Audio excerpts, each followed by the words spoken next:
Live. If you ever wanted to be alive, you are alive. No, you're no singing. You have skills. That's not one. I do have skills. Thank you. Yes. Yes. Mhm. I'm glad that you feel that I have skills. That's good. Yeah, it's a limited skill set, but it's there. Hey, how does that microphone sound? Does that sound all right? Is that good? Oh yeah. Yeah. Okay, great. Wonderful. All right, good. Hello, everyone, and welcome once again to your Wednesday night webinar series brought to you by OCD. OCD, an online platform for the treatment of OCD or related conditions. If you're looking for help for OCD, check us out at nocd.com. That's nocd.com, where we do work with people who have OCD and things like body-focused repetitive behaviors and tics and hoarding and anxiety disorders and mood issues and trauma and even a little test market on BDD at the moment, which is kind of fun. And we also work in consultation with lots of people, like people who treat substance abuse and eating disorders and various other things too. And once a month, my good pal Stacey Conroy shows up, and we do some things where we're going to talk about OCD because Stacey brings a lived experience into the world of the OCD to us. But also, we're always happy to answer questions around substance abuse and OCD because it is one of those 5 safety behaviors. And Stacey's told us many times she's tried all the drugs, so she can tell us all about all of the Yes, drugs. I was very into my own personal research. So there we go. Yes. Well, very good. Stacey, tell them about what we do and the SIG and all the fun stuff. Yeah. We have a special interest group for OCD SUD, and we have a website. It is www.ocdsud.com. And we post resources and videos and information as it comes along. So it's a good resource to learn about OCD, a good resource to learn about SUD. And, you can connect with the SIG. There's a contact us form. We're also listed as a special interest group on the International OCD Foundation website. So if you're interested in, learning more about it, go visit the website, drop us a line. Awesome. All right. Well, why don't we get into some stuff then? Here we go. So Jay Winter said, can you expound on any relationship between the cognitive distortion of mind reading and OCD and any practical advice on battling mind reading? There's no mind reading in OCD. What are you talking about? Oh, wait, maybe I'm wrong. Maybe there is some mind reading. Stacey, did you ever do that in your life? Maybe do a little mind reading going on there? I only read your mind. Oh, and please stop because it's, as you know, it's pretty terrible in there. So yeah, it's a horror flick. Yeah. Well, go ahead. I was just going to say, yeah, JW. I mean, obviously, there's mind reading. You can look at it a couple of ways. There's, do you know what other people are thinking about you? We see that a lot in social anxiety, right? Where we have this idea that, oh, everyone's looking at me or staring at me or thinking about me, and I know what they're thinking about me. Notice that, Stacey, in the mind reading, it's always the worst case scenario. No one's ever come into a session and said, I'm afraid everybody loves me and thinks I'm awesome, right? We've treated nobody for that. Where do you see mind reading?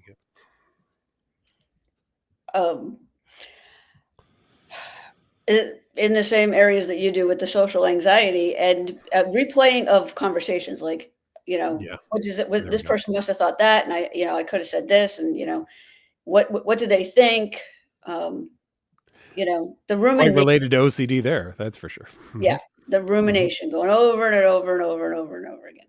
Yeah, and I've even come out of the office like pretty late at night, and I've seen a patient at one point who was still sitting in their car and I asked what they were doing, and they were replaying our session and contemplating all the things they'd said to me, and they were wondering if they had said this, might I have said that, and then maybe they would have said this, and then maybe the session would have turned out differently. Not that it was a bad session or anything like that. It was just, no, but you just replay it. That's a great way to feed your insomnia.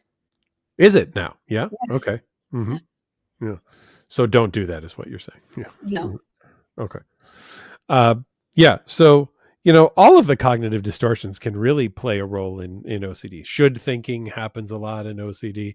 The belief Don't that shoot you on can't yourself. don't shooting all over the place. Yeah, stop shooting in my office. Don't shoot in the Zoom room. Whatever it might be. But yes, we frown upon shooting everywhere as well. And OCD loves to minimize the positives and maximize the negatives. We see those things happening all the time. They're labeling things as being only the negatives. There's all sorts of ways that the distortions come into play. Turns out, though, why do we do cognitive behavioral therapy and take that to the next level in the work that we do, like Stacey does and I do here at OCD with our therapists? We know that the best way to change the way you think is actually to change the way you behave. Because it's pretty damn hard just to tell people to think differently and get them to think differently. Really? Shocker. I know, Stacey. I know you're. How many people told you to think differently, Stacey, throughout your career of therapy? A few too many, actually. Yeah. The ones that, did not do exposure response prevention. I did a lot of therapy before I got to ERP, and some of it did help some of my other issues with the substance use and PTSD. And I've always said that those things, got me better, but ERP got me well, because ERP really changed not the thoughts, but how I responded to the intrusive thoughts. Okay. And when you change how you respond to things through the exposure response prevention, they become less powerful. There we go. No, that makes a lot of sense. Yeah. Let's see. Caden's got a lot. I'm going to read some of this. In all seriousness, I know that when people say you can do, when can OCD do this? You say yes, but can OCD cause you to feel feelings of attraction that weren't there before OCD latched? I mean, I don't know that OCD causes that. I mean, here's the thing. Here's what I think OCD really does. It causes you to read into things in ways that you probably wouldn't have read into them before. And so now, Stacey and I have known each other, but now that you've said this, I'm looking at Stacey and going, am I attracted to Stacey right now? Because you have prompted me by wondering, could you think something? Now I'm suddenly wondering my attraction to Stacey and should I profess my love to her? She's like, shut up, McGrath. I'm trying to keep as straight a face as possible. But look at that. I don't have OCD. And just by you saying that led me just to start thinking, wait, have I got attraction to people?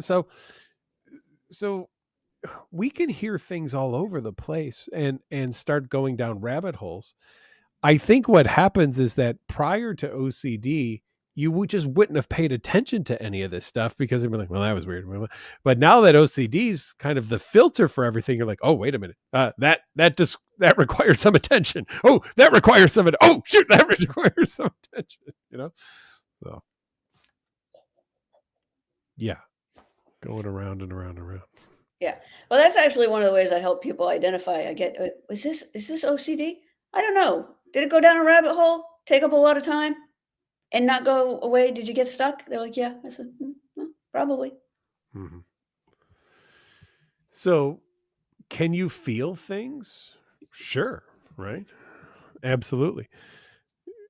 Can you feel them physically? Can you feel them emotionally? Yeah, both, right? I mean, we see this in OCD. What is one of the big feelings they talk about in OCD? Like the groinal, right? I don't want to have any feelings down there. Well, the moment you don't want to have any feelings down there, all you need to do is move slightly. One of your pubic hairs rubs against your genitals. You're like, farts. I just felt something. Oh my God. And now what are you going to do? Are you going to interpret that? Oh, that's just a pubic hair. Or are you going to be like, oh, geez, I really want to have sex with that goat now that I was looking at when that happened or something like that, right? I mean, that's where OCD is going to go. So Yep. we can feel things physically, we can feel things mentally, and we can go, or we can go, oh my gosh. there's always choices in how we react to something. I'm far less concerned on what people are feeling or thinking or the urges they have or the images they have. And I'm much more concerned on the way that they react to them. That Yes. to me is the key, right? The response you have to them, the way you react to them. And that's what we work on in exposure response prevention. You nailed it on the head there, Stacey. That's why we call it response prevention, because we're focused on the response, not the obsession itself, not any of those other things. We're literally focusing on the response to that. How do we respond to it? That's what's so very important, is to focus on how do we respond to it. So. All right. Well, James says, good evening. I did something morally wrong, and now I'm experiencing a lot of guilt, and I can't move past it. I'm stuck in my mind. What's good ERP to get rid of the guilt? James, is the goal to get rid of the guilt? Or might the goal be to accept that I'm going to experience some guilt about this, maybe for the rest of my life? But that guilt doesn't have to stop me from living and learning and moving on and being a better person in the future, right? I mean, Stacey, in AA, there's that moral, like just inventory, right? And then there's contacting people in your life, right? Now, I'm going to make an assumption here, Stacey, but I'm going to bet that even after a moral inventory, there's probably still some things people feel guilty about and wish they hadn't done. Am I correct in that? Yes. Okay. So why still have guilt? You did a moral inventory. Why still have guilt? Because you can't get rid of your emotions just by writing them down and talking about them. It's still going to be there. We're human. We have a range of emotions. And sometimes there's a reason for feeling a certain way. You know, sometimes we do things we have guilt about. It's okay as long as it doesn't become something that's running our lives. Again, it's the response to it. And if it's OCD related, the response to it is, very important. Because if you go back to the AA example, people will come in, they'll do a moral inventory, they'll talk to somebody about it, and a lot of times they can move on. And they don't have that obsessional thinking about it that comes with OCD and keeps you stuck. And that's where you have to say, yeah, I may have this, for the rest of my life. But then you need to do some, maybe exposures to the scenario that brought it about, and not respond in the same way. But you might have it, you could, and you might not. Okay. So how much punishment do we deserve for doing something wrong? Well, that's a loaded question. Sure is, isn't it? Yeah. OCD probably will say there will never be enough. No, you will need to do this over and over and over and over and over and over and over and over and over again. And then when you think you're done, you have to do it again. Right. Mm-hmm. Yeah. Because there's no answer that OCD will accept. Yeah. And let's see. Jack says, I truly believe there's something wrong with the way I think. I find myself constantly trying to figure out how to fix this. Unfortunately, I can't reach a conclusion and it's interfering with my life. Is this OCD? And if it is, how do I prove to myself that nothing is wrong with the way I'm thinking? You want to take that all or nothing cognitive distortion there? There's another one that comes up, right? Yes. And, wow. Okay, I have a brain cramp. All right. I'll read it again. I truly believe something is wrong with the way I think. I find myself constantly trying to figure out how to fix this. Unfortunately, I can't reach a conclusion and it's interfering with my life. Is this OCD? And if so, how do I prove to myself that nothing is wrong with the way I think? Obviously, we can't diagnose you, Jack, and tell you that this is OCD or not, but we can say, sounds very similar to things we've treated in the past, and then similar along the lines with the stuff that comes along with OCD. There's a few things in here that I'm interested in, and I'll prompt you, Stacey, for this. One is, I can't reach a conclusion. I don't know anyone with OCD who's tried to figure out a problem who ever has reached a conclusion, actually. No. Right? No. There's just more questions. There's just more, there's no answer that is acceptable to OCD. Okay. So we're not even going to try that, right? No. Okay. All right. So, Jack, you say you're constantly trying to figure out how to fix this. What if it doesn't need to be fixed? What if it can just be? OCD doesn't like that answer either. OCD says, oh, no, it can't. This cannot be right. There must be something better than this. So we must figure out what that is. That is. Yeah. And how do I prove? All right, here's the one I'm going to throw to you. How do I prove to myself that nothing is wrong with the way I think? You don't. Mm-hmm. Yeah.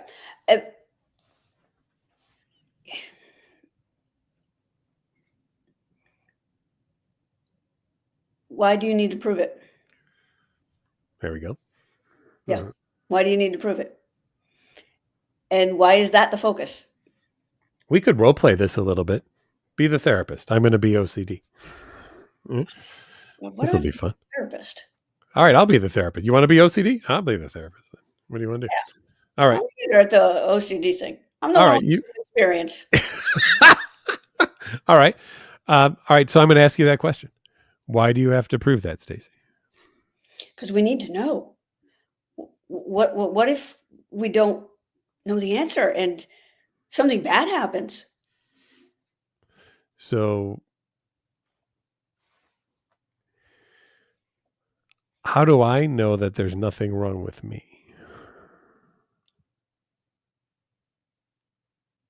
Well, you don't know. We need to know. I don't know, and I haven't known for over 50 years. But there's got to be a reason for it. We need to find it. And maybe we can figure out some type of compulsion that we can do or look up or, check into or ask for reassurance. I mean, we could ask people, and if we don't think their answer is good enough, we could ask them again, or we could ask other people. We could, ask people throughout the day. But we've got to know. And how long have you been searching for wanting to know? Well, I mean, the searching is important because we've got to be certain. So I know that you've given a lot of answers and you've spent a lot of hours on this, but I don't think any of those answers are right. They could be wrong, and your thinking could be wrong, and we've got to know. We've got to find out. So let's ask our therapist again. And at this point, right, here's where Stacey and I go. She wants to know. And I'm going to introduce the thing that's going to really piss her off in therapy, which is going to be this. Stacey, I'm not the right therapist for you if you want to know these things, but I am the right therapist for you if you really want to overcome your OCD and learn that you can handle not knowing these things. Not knowing. Mm-hmm. But don't I have to know? Stacey, I don't even know if I'll be alive in 3 hours. Yeah, well, and yet I'm still here with you doing this therapy session, focusing on the things that you're bringing up, being kind of laser locked into this experience, and sitting with also the knowledge that I don't know if I'm going to be here in 3 hours. I don't know if I'll still be alive. I might have a massive heart attack. The ceiling could collapse on me finally. I've wished for it so many times to do. Maybe there'll be a gas explosion. Somebody breaks into my home. A car hits my house and runs me over. No idea. And I accept that. Acceptance. And so really, Jack, that becomes the thing for everybody is how do you work on accepting the fact that you are not going to have the answers to this that you want, right? Yep. And no one likes that answer. I'm sure when you were going through therapy, Stacey, you wanted to punch people at first when they were telling you these things. Well, yes, I wanted to punch people, but I don't look good in orange. True. So instead, I just threw things at my therapist from time to time. To be perfectly honest, I mean, I wasn't trying to hurt him, but I did throw things at him, occasionally, the softer items, like I found a stress ball was better for tossing than squeezing. Yeah, no doubt. Yeah, but no, I mean, it really does piss the OCD off. Because again, there's no answer, and being willing to sit with and accept that there may not be an answer is part of the process. How did you go from needing to know everything to accepting that it was okay not to know? ERP, by doing exposures to the things that triggered my OCD, and then not engaging in the safety behaviors, the compulsions, the rituals, doing things in a certain order, a certain way, avoiding certain things. I had rules for different things. I had rules for food. I had rules for, making things safe and all right. And really it was exposure and response prevention, where I would engage with something that had my anxiety going up, and then I would not engage in the safety behaviors, the rituals to make it okay. And eventually that response changed, and it had less power over me. And when it has less power over you, and when you learn the pattern too, that's the other aspect of this. OCD has a pattern. It might change themes, but the pattern's the same. And when you learn the pattern and you learn the ERP, when something new comes up, you can apply the ERP principles to it even before you see your therapist. I got to a point where I was like, oh yeah, I found out I got stuck here this week, which was a little different for me, but I did my own ERP and I got through it. And I don't think that that's going to be a stuck point. And then through that, I also found that I could identify opportunities for ERP out in the world. Like I didn't have to do a formal hierarchy or, planned activities. When something showed up, instead of doing safety behaviors, rituals, compulsions, whether they be physical or mental, I could lean in and do the response prevention in the moment, even if I wouldn't have time for my anxiety to go down, because those natural exposures that happen in the course of my day added up, and my brain still learned that I could respond differently and be okay. And I say be okay, go on with your life, because maybe be okay is the wrong word to use, but go on with your life, do the things that were important to you and not be derailed, and not spend hours of your day focused on compulsive behavior due to the obsessional thoughts. Well, there we go. That's the answer of answers. Thank you. And I hope everyone was listening to that, because that's the master class right there of what you do, right? Yes. That's how you and go it takes time, and it's a lot of work, and OCD does not like it. And, OCD fights back. Now, one of my favorite techniques is I named my OCD little dude in my head. So I got to the point where I'm like, come on, little dude, like really? Like, Mm-hmm. we're not doing this today, you know? But it gets better, but it takes time. And OCD is gonna fight back. Mm-hmm.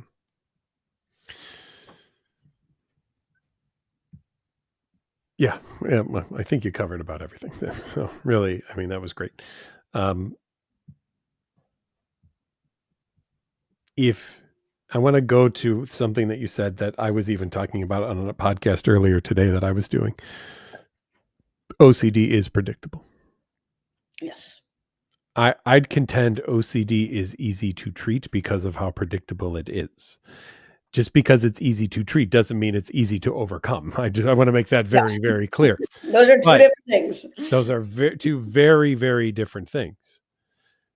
But from the therapist's point of view, what to me makes OCD so predictable is I know exactly what it's going to do because it is going to do this.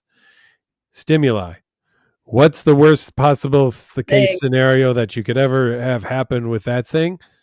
Okay, let's now focus on that. Freak out. How can we neutralize that compulsion, right? And that's and now and then reset, start back over again, and so that's what it is. Now, if you allow yourself to recognize that and learn that, okay, this is what OCD does, Mm-hmm. and you really focus in on that, is it actually frightening anymore at all? Because it's just what it does. Right. When if you had something at your house where every time you walked down a hall, the lights would flash and a scream would occur, I bet the first 10 times you'd be like, but after a year of it, you wouldn't even flinch anymore. Mm-hmm. You would just be so used to it, right? And I think, Stacey, that's probably what it's like for you. You could say, little dude, that was a great one. Wow. Yeah. Fascinating. Okay. Moving on. And then you go live your life, right? It's not that little dude has stopped throwing anything at you. Oh no. It's you don't care. I don't care. Mhm. And even in the moments where I get caught, because it happens, like, Sure. but I love the fact that I'm going to use this example because you're always talking about the ceiling falling in. I was in my office at work and the ceiling tiles fell in because there was a water leak. See, I've been wishing for it to happen to me. Yes, It just happened to you, and and it you caused it. transferred. Yeah, Yes. yeah, it's my fault. But and of course the water was brown, so where my mind went. Yep. And I Poopy. poopy water. Mhm. And my boss, of course, came around and is like, "Are you okay?" And I said, "Yes." But me and the little dude that lives in my head are going to go take a walk, and we'll be back in a moment. And I did. I took a walk, and then I came back to make sure that I wasn't getting into avoidance or compulsive or, and I just let other people do what they do. I did not clean anything extra, and I didn't engage in that. And eventually, I was back in my office working the same day. But in that moment, my brain went, danger. Right. And then I'm like, Right. oh no, I know what this is. Yeah. And I stepped away for a moment because I don't care. It's That's gross. fine. Whether you That's have right. OCD or not, it's just Yeah. gross. I do the same, right? Right, exactly. So that's the normal reaction. Not normal, but healthy. It's kind of like, there are things we should do. We should wash our hands, but what's the healthy way to do this? Like looking at CDC guidelines for good hand hygiene, not a bad thing in life.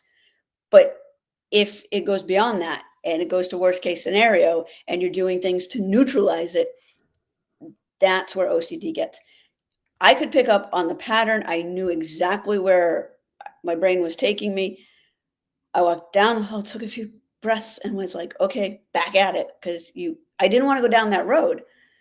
But it was okay to leave because people had to come in and clean, so there are some things in our life that can start us down that path, but fit into reality. If I am making hamburgers, I'm going to wash my hands after that. That's a healthy thing to do. But if you get into, okay, I washed my hands, but did I touch that before? What did I touch before I washed my hands? And then you want to start, that's where it's like, no, that's where it gets problematic. So there's this balance between something that we need to do that's healthy and helps us, and when it starts to become unhealthy and we get stuck and it's stealing time from us. That is one thing OCD does. It steals time.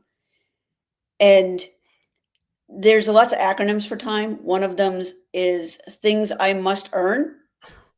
And that was going to therapy and doing ERP. I was, earning my life back. And the other one is today is mine, enjoy. Mm-hmm. So I like it. A21 says, what if I can't do it alone? I think that's another distortion that OCD will tell you that you can't do this alone. Right. Just another lie that can be thrown at you saying, OCD lies? Wait, you didn't know that? Wow. Yeah. Like every day, all the time? Like every, if your mouth is open, you're lying. Yeah. OCD. Yeah. Yeah. Mm-hmm. No, absolutely. So, yeah. And it's just one of those things, again, to get in the way of actually doing treatment. I mean, I'm sure your OCD was not thrilled you were doing treatment for OCD. No, Yeah. Not in the least. Yeah. And, here's even the other thing someone brought up. Let's talk about attraction a little bit. So there's false attraction, but not actual feelings of attraction. How do we know what's a false attraction feeling and an actual attraction feeling? Has anyone ever figured that out yet? I don't know if anybody's codified that. Nope. Or is that a OCD parsing things out, and now you have to figure out, how do you know if it's no, well, but yeah. So there's that too, right? Mm-hmm. Yeah. And then you look at your watch and you're like, oh, look, it's 3:30 a.m. Yeah. Darla says, why does OCD change themes? I have one theme that stays all the time. I have other themes and they'll bother me for a while, then they won't. Is this typical? Yes. Yep. In fact, research shows on average, people have like a shift of 5 themes from what I've seen in one article. I don't know how well cited that is or anything like that, but yes, not at all uncommon, right? Because sometimes we describe it as OCD whack-a-mole, right? Oh, got that one. All right. Oh, shoot. Now, go. And you're just, OCD doesn't want to go away. So, okay, you figured out how to deal with that one. Let's throw out this one. And then what does OCD have to say? But you didn't get treatment for this one, so you have to start all over again because you don't know what to do. Well, we do know what to do. We do ERP. Right? Yes. ERP is not for subtypes. The other thing too is OCD will go after what's important in your life. So if things come into your life that are important, it can switch themes to go after what's important. And I've seen this with a lot of people who have OCD and SUD. They really want to get into recovery, and whether they do that through, therapy, 12 steps, smart recovery, but OCD will come in and start picking that recovery process apart for the SUD and asking, what if I did this? Guilt. Am I doing it right? Writing your moral inventory down. Did you do it right? Perfectionism can come into play there. So it goes after what's important to you. And so it can change themes that way. But once you, again, identify it, you get the pattern down, you can identify it faster.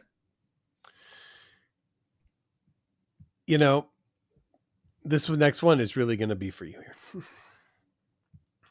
Trying to cut back on compulsions and other non-OCD coping mechanisms like overeating. But it's pretty rough right now. Yours was substance use. What do you do instead of relying on the things like that to get through the day? I don't know if I'd have the willpower to go to work otherwise. Well, first of all, when it's food, that is a bit more of a challenge because I can stop using alcohol. I can stop using drugs. I do not need either of those to live. We need food to survive. So I'm sorry. I think my life would be a lot harder if somebody said, "Oh, by the way, here you need to have 3 beers a day in order to live."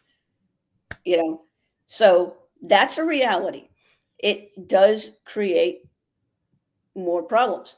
But any addiction needs to be treated in a way of looking at, is it helpful? Is it not helpful? What am I doing?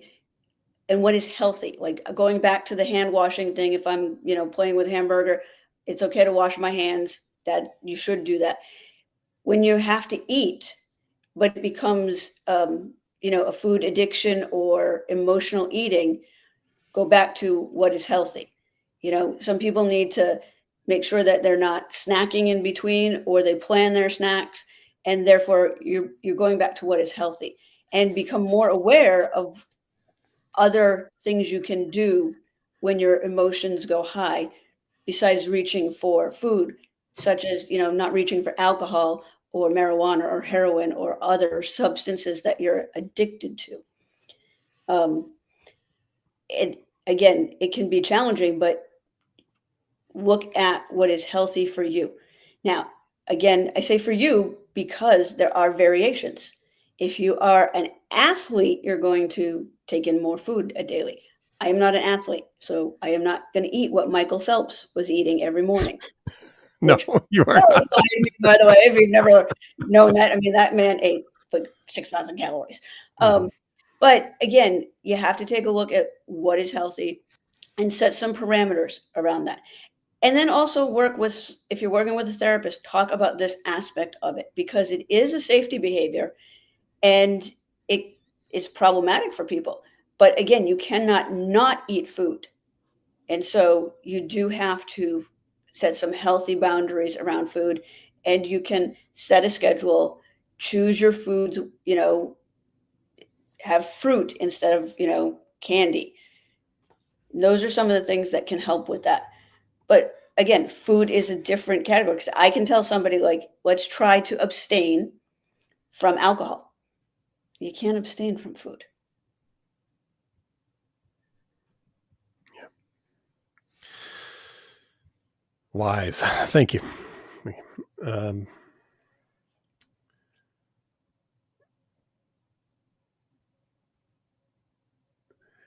If you find yourself ruminating and that causes anxiety, you basically have two options: go about your business but not push it away, or go deeper into the ruminations as an exposure. Is that right? I don't want to go deeper in the ruminations as an exposure personally. I like your first option of just go about your business but not push it away, and just allow it to be there, right? That's where I go personally. So yeah. Take it with you. Yeah. You may inevitably find yourself going deeper into something at times and catch yourself doing that, and when you do, be like, oh, okay, well, I'm going to take that with me as well, and I'm going to move on. But I haven't found that any rumination has been really, really helpful to people. So. No.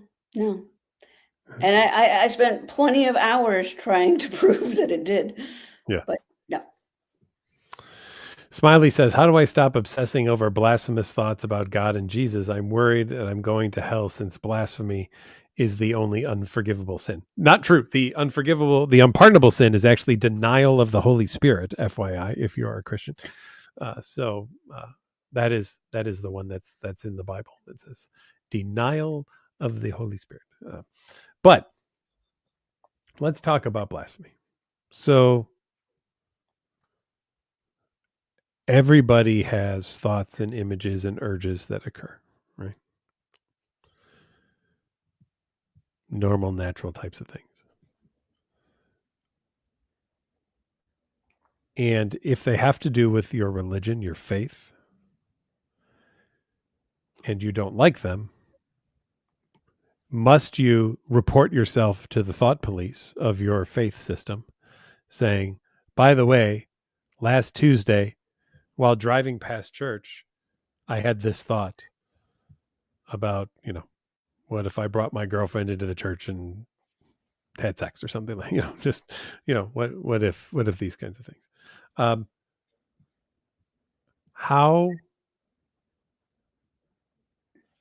How much should I report? Is anything about religion that I think of that isn't good or nice, quote unquote, because who even knows what that, but a reportable blasphemy?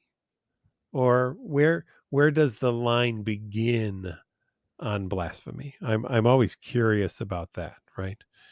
Is it even doubting God exists or Jesus exists, right? Are those blasphemous? Is it that maybe I'm not going to be saved? Is that a blasphemy? Because we're all taught that in Christianity, if you are going to give yourself over to Jesus, that you will be saved. But where do we draw the line? And you know what the thing is? And Stacey, tell me what you think of this. The thing about the line is OCD's line is so blurry that everything crosses the line, and therefore everything needs to be paid attention to, rectified, figured out. Even if it's something good, OCD will throw a bad thing into it. Well, maybe you're just thinking that good thing because you know that you did this other bad thing, and therefore that's why you're spending so much time thinking the good thing, because you really did this bad thing that you need to figure out too. Is there a way, exactly? Is there a way, Stacey, that you ever found when OCD was rampant that you could ever give it an answer that it said thank you for? No. And to put it into context, if anybody remembers the old Charlie Brown cartoons, Oh yeah, OCD is Lucy with the football. exactly. Mm-hmm. And I attempted to kick that football Mm-hmm. all the time. And no, again, there's no answer that OCD will accept.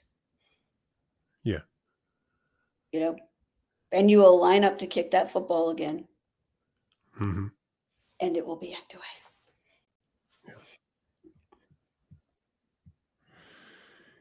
Even OCD, Emma talks about my OCD is making me feel like I'm going to dream, and that the dream is true, because that's also with your PTSD. Isn't that fascinating? You don't even have to truly experience it. You could just dream about it, and then OCD will lead you to feel guilty about it, or bad, or shame, or disgust, or something like that. Correct? Yep. Mm-hmm. And there's just not something that anybody is going to be able to do, probably, to convince you about your dream even, right? No. So again, how do you learn to live with the thoughts and the themes of things and not have to be constantly neutralizing them? That's really where we want to go, right? Yes. And the interesting thing is, for individuals who have both OCD and PTSD, the same type of therapy helps both. And that's exposure. In PTSD, we call it prolonged exposure. Or sometimes people do exposure through EMDR. There are different types of therapy for PTSD, but those are highly effective treatments. So if you learn some exposure techniques in one area, you can work with a therapist to, utilize that for both conditions, because sometimes they will overlap and play ping pong with each other. But the exposure response prevention is effective in both areas. Mm-hmm. You know, Lewis, by the way, says it's been sober. Life's been much easier since being sober. But did you find that too? Yes, there was a joke early on because I did utilize AA in my earlier years of recovery, and I say earlier years, it was like, yeah, I went for 12 of them. That the good news about being sober is I got my feelings back. The bad news about being sober is you got your feelings back. feelings back. Yeah. Oh, damn! There they are. Yeah. Yeah. Uh-huh. But in general, not having to come up with stories or not be honest or think about the consequences of your use. What you did if you black out. Did I damage the car? All these things that and it's just easier to be in recovery. The emotions can get challenging at times, but the overall day-to-day things, I just remember waking up and not feeling sick. Yeah, like that I had to wasn't be nice, right? over, I wasn't sick. And that occurred to me about, I don't know, just about 3 months into like my recovery, because the first few months were challenging. And then I just realized I haven't woken up feeling like crap for quite a while. It was just like this poof, eureka thought. Like, this is how people wake up, not with massive hangovers where they go throw up every morning. Angela's on the cusp of something here, and I'm wondering how it felt for you when you were doing your treatment. She says, I'm trying to hold off on doing my routine compulsions, but the awful, uncomfortable, on edge feeling doesn't go away. Am I supposed to live my life never feeling at ease? It feels like I'll never be at ease or have peace of mind. How did you get through that? Because I'm sure you felt that way at some point when you were going into treatment, thinking, well, Yeah. shit, now I'm just going to be like crap forever. What was it like to come out on the other side of that exact feeling that Angela describes there?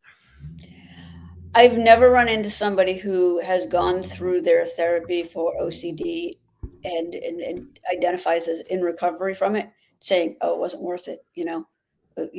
Don't do it. Being on the other side of that, and unfortunately, to get there, you have to go through it, and you'll have those feelings, but don't listen to the lie that OCD is telling you. And if you're working with a therapist, they'll take you through this process. It's not that they make it any easier, because actually they push a little harder for you to expose and not respond. But when you get on the other side, recovery, nobody's willing to give it back. Nobody who sees that improvement has ever come to me and said, my life was better with OCD. I've not heard that either, by the way. Yeah. Mm-hmm. I really thought, the compulsions were a much better situation for me, Stace. I don't know why you helped me with them. No, nobody's willing to give it back. But going through that is challenging because, unfortunately, OCD feels real. If it didn't feel real, it wouldn't be a disorder. People would just go, oh, yeah, that was a weird thought, which is what people who don't have OCD do. You go, that was weird. Moving on. So it does feel real. It does feel overwhelming. It is hard. I often say that ERP was the hardest work I ever did in therapy, but it brought me the furthest into my recovery. When I was doing other forms of therapy for, substance use and PTSD, I improved. I became more functional to the world. I was able to hold a job. I could show up. People started to trust me. I was reliable.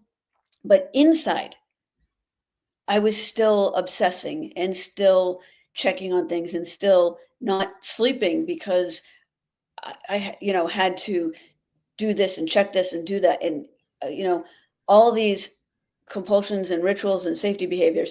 So I'm still sleep deprived, but I'm going to work. When I did ERP, I got well. My insides started to match my outsides. And that is something I would never willingly give back. And that's why when I gave the example of the ceiling falling in, yes, I got out of there for a moment because it made some sense. My office was dirty. I needed to step away. I wanted to keep going and like maybe go home, get away from it, you know.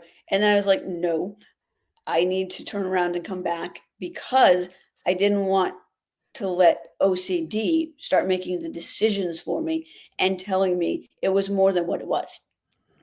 Right. And so I went back, you know, let other people do what they needed to do, and then went back in my office and did what I did in my office without doing and without fixing it. Now that doesn't mean the little dude in my head wasn't there. Yep, yep, yep, yep, yep, yep, yep, yep, yep, yep, yep, yep, yep. Damn little dude. Damn little dude. Yeah. And it wasn't just one day. I went back in there the next day and he went, hey, I went in the office and did my work. So again, it's not having the thought. It's how you respond to it. And that is it's a lot of work. Don't get me wrong. I tell people you're seeing the finished version, the polished version where I've done all my work. I cried, I was angry, I was resistant. You know, I was a royal pain in the ass to my therapist, you know, You're probably still a royal pain in the ass, frankly. I but- am, and I'm okay with it now. Yeah. Right. I've accepted it. I've moved on, you know? Mhm. It's okay if I'm a pain in the ass because I really don't care what you think of me. None of my business anymore. And when little dude says, "Oh, Patrick thinks you didn't do a good job on the webinar," I'm like, "Yeah, come on, let's go get some juice," you know? Mhm. Yeah. Mhm. Come on for the walk, little dude. But yeah, ERP is hard, and there are times where you think you're never going to feel better, but that's also OCD fighting for its control of your life.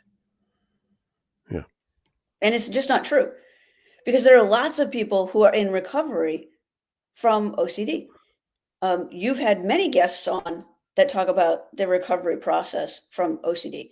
For sure. Mhm. Yeah, there are many people who are on YouTube who talk about their recovery. You know, if you've ever gone to a conference or done, you know, I want to say fundraiser, but that's not the term I'm looking for. An event where OCD, like a million steps for OCD or anything, you're going to run into lots of people who are in recovery from their OCD, where OCD doesn't run our lives anymore. Right. You know? Bob Obana says there's a lot of accident-related intrusive thoughts that pop into their head throughout the day. They're confused whether these are just thoughts or if they are the reality. Well, if they're the reality, boy, there's a lot of accidents happening around you, Bob Obana. Please let us know not to go anywhere near you if that's the case. Or could it feel like these things are happening when something does happen and I just narrowly escaped or just got lucky this time that it didn't happen, but it's definitely going to happen. And that's where OCD will really go. OCD has never taken a non-occurrence of a bad thing as proof that there's no OCD. OCD has just said, just got lucky that time. Yep. Something bad will happen real soon. The next time it's coming, though. It's yes. definitely going to occur. So you better be careful, right? You better watch out. And that's just where it's going to go, right? So, someone says, right now I'm resisting the compulsion of washing your hands for a second time. It's hard. Yeah, it is hard, right? Doing what OCD doesn't want you to do is hard because OCD is screaming at you in your head right now. But does anyone else hear it? And would you tell anyone else right now to wash their hands a second time?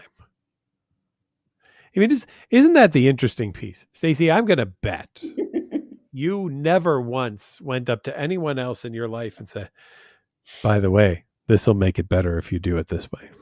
Yeah, no. Why not? Because on some level you understand that that's not accurate, but right. You know, it's like, this doesn't make sense. The minute you don't want to share is a good sign that it's OCD. Yeah. Yeah. Yeah. Mm-hmm. You know, And you say that, I cannot imagine myself like walking up to you at a conference and saying, you know what, if you did that this way, or if you went back down the escalator, did this, like you just wouldn't, even if you have those thoughts, Yeah. no, I never have. So isn't that interesting? It is we because wouldn't I am a tell. very opinionated human being and I will share my opinion, OMG. but I will not share my OCD thoughts. That is darn sure. I will go on that. But yeah, isn't that fascinating, right? So if your OCD was so important, and in fact, we can give this as a homework tonight to everybody. If your OCD is actually true and so very important, may we encourage you to go out and tell 10 other people to do that same thing that you do and see how people will react to you. Yeah. So maybe don't actually do it, but hopefully you get the point, right? Yeah. Like Amy on here says, had OCD most of my life, have been so close to recovery, and find major life events bring or hurl you back into your old ways. You lost your husband to an accident a year ago, not trusting your tools. Advice. Well, if you had used the tools, quote unquote, the right way, quote unquote, again, would your husband still be alive? Would it have stopped the accident? That becomes the question. Now, I don't believe so. Stacey doesn't believe so. But your OCD in your own head is saying to you, yeah, but how do you really know? Maybe it would have. Maybe he'd still be here, right? If that's the case, though, maybe had I done some kind of compulsion, my wife wouldn't have got cancer and she wouldn't have died. So I'm wondering then, Amy, how much should I be blaming myself? And what compulsions should I try to convince all of my neighbors to do so that none of their spouses develop cancer and therefore none of their spouses die? Because, Amy, it doesn't work different for you than anybody else. If it truly is important to do what OCD says, it would be important for everybody. You got it. Absolutely got it. And a good Wendy, she says, I know it's my OCD and it's a compulsion to tell people or to warn them of the dangers. Excellent. Excellent, Wendy. Awesome. Well, that's our hour. Stacey, tell everyone where they can go and find some information about us and what we do and our OCD, SUD, SIG, and all that fun stuff. You can find us at www. I love the fact that I do that all the time, as if the whole world doesn't know that everything. What's this www thing you speak of? I've never heard of it. I know. Because you're so out of touch. But www.ocdsud.com is a website. It's got a lot of resources on it. It's got some great videos of Patrick, better videos of me. Totally. Yes. Yes. It's got books and resources and links and other things that help individuals with both OCD and SUD. And it's a great resource if you're working with a therapist who maybe doesn't know about one, if you have an SUD therapist who needs to know more about OCD, and vice versa. There's some very low cost books there that we recommend for both, disorders. And it's a good resource for you, a loved one, or a therapist. So go and check it out. There's also a link in there to reach out to us, a contact us form for the special interest group. One thing we do not do is no therapy through email, no diagnoses. Right. But when we send out information, we maintain a list. So if we are having an update to the website or there is something coming up at the conference, we can send out an email and, let you know. So. Awesome. And if you're looking for help for OCD or related conditions, and maybe we didn't get to your question tonight, but you would like to find one, Well, there's a couple of options. You can check out nocd.com and we can get a therapy session set up with you. Or we even do our fun NoCD 411 sessions. These are sessions with people. Maybe you have questions about OCD. Maybe you've got a friend or family member has OCD. You don't know how to support them. We'd be happy to chat with you. It's not a therapy session. It's just an info gathering session. But we'd be happy to meet with you, provide that information about what you can do to help support people and maybe motivate people toward treatment as well. Thanks for being with us tonight, everyone. Be back again next Wednesday. Stacey's here once a month, so we'll see her in a month. Have a great night, everybody. Be well.